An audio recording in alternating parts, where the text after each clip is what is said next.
A few months ago, I was inspired by Deltarune to begin making my own game. I procrastinated for a while, but for the past month and a half, I've been working on the first prototype for my game. I just recently released said prototype, and as a prototype that I made in a month and a half, it's not that bad. Although the combat is slightly unfinished, I'm still learning how to make music, and everything is a placeholder asset, but it still has the shell of the game that I want it to be someday.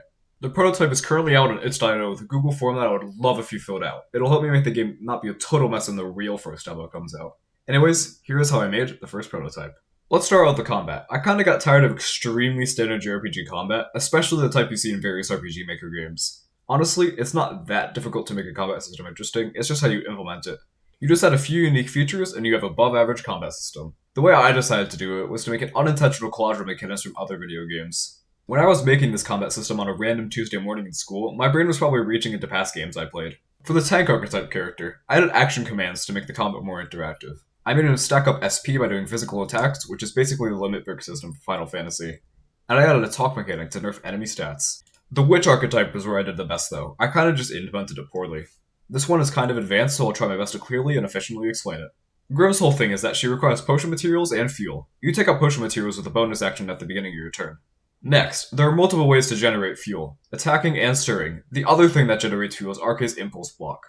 Oh yeah, let me talk about that. Arkay is meant to be the lifeblood of the party, which allows him to jump in front of his soul, which we'll get to in a moment, and Grimm for reduced damage. Because if you time the blocks correctly, the damage that you take is significantly decreased. Also, the better you time the block, the more fuel that gets generated as well. The last thing I'll touch on is the soul. It has a very minimal amount of HP, so it's kinda required that Arkay jumps out to protect it.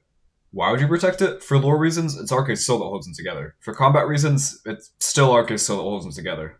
If the soul goes down in battle, Arkay goes down as well. If Arkay himself goes down, you can still use SP moves. That's about it for the combat, but there are a few issues that were people pointed out when they played the prototype. One issue was Grimm's taking out material being a bonus action is a little unintuitive. In the future, I'll most likely introduce action points into turns. It'll probably add more strategy into battles anyways. Another thing that was pointed out is Punch being completely useless, as even though it does slightly more damage than Kick in some fights, it's just easier to do a Kick because of the baseline damage being higher. I'll probably add more synergies with the physical moves that Arkay does later. The most important thing that people mention is that besides for the boss, Grimace really isn't useful. None of her potions get out in time in normal encounters, so in the future, I'll probably reduce the amount of time it takes and slightly reduce the effects. It would make Grimm feel more like an active witch than just something to help reduce your damage.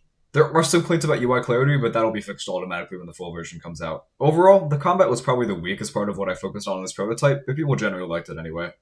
Let's move on to dialogue and story hints. For me, this is what I care about most. For games like this, it's what separates 7 to 8 out of 10s to 10 out of 10s. I'm also just kinda tired of the Prophecy or Chosen Hero storylines, besides Deltarune, and that one does it really well.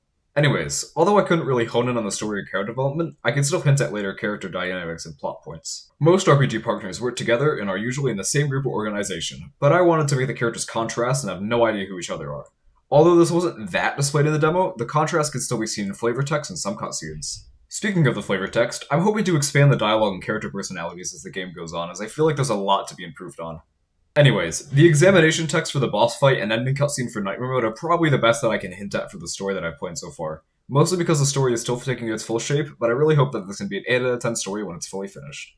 This is because story and characters are what I care about most when making video games. Next is balancing. Generally, I want this to be a very difficult game, but I don't want it to be frustrating difficult if you're just fighting regular enemies. Which is exactly why, when one of my friends played the beta version of the prototype, she said that the spiders were way too hard, and the other enemies she fought were fine, so I ended up pretty much halving the spider HP. Although it was a complete pivot to stats that I already had, and I myself was handling spiders just fine, sometimes you just have to remember that some people aren't the creators of the game. Anyways, the bosses in this game are going to be extremely difficult pretty much no matter what. I love hard bosses, so I'm deciding to put them into my game. Honestly, my main thing is that the people who played didn't mention the boss's balancing, mostly because they got wrecked before you could even get to the boss, or they just didn't say anything about it. So I don't really know if it's fairly balanced or not, which is where you playing the game and telling me if it's good or not would be fantastic. Anyways, going back to the character balancing. I noticed that after release, you could only use the SP moves and bosses in Nightmare Mode, just like Grimm's potions. I should probably tone down the damage and increase the frequency of the attacks. It would help for move variety anyway. Speaking of Nightmare Mode, it makes the regular enemies about 50% more difficult, and the boss only around 10 to 15% more difficult, which is saying something about how difficult the boss is already. If you beat Nightmare Mode, the cutscene where you light the fire at the end of the game will display different dialogue. It may not seem like much, but if you're interested in the story, this foreshadows a lot. Overall, I still have a lot to improve on, but I'll probably release the first of 3 acts as a free demo in around 1 to 2 years' time. I might show some sneak peeks or do some devlogs in between, but even if I don't, there's a Discord that I post daily updates on. The link will be in the description and on my channel banner. Once again, the prototype is also at itch.io, so you can play it if you would like. Just search up Weston's RPG prototype and it should be the poorly rendered slime. Or it'll be in the description if YouTube allows you to put links. See you later.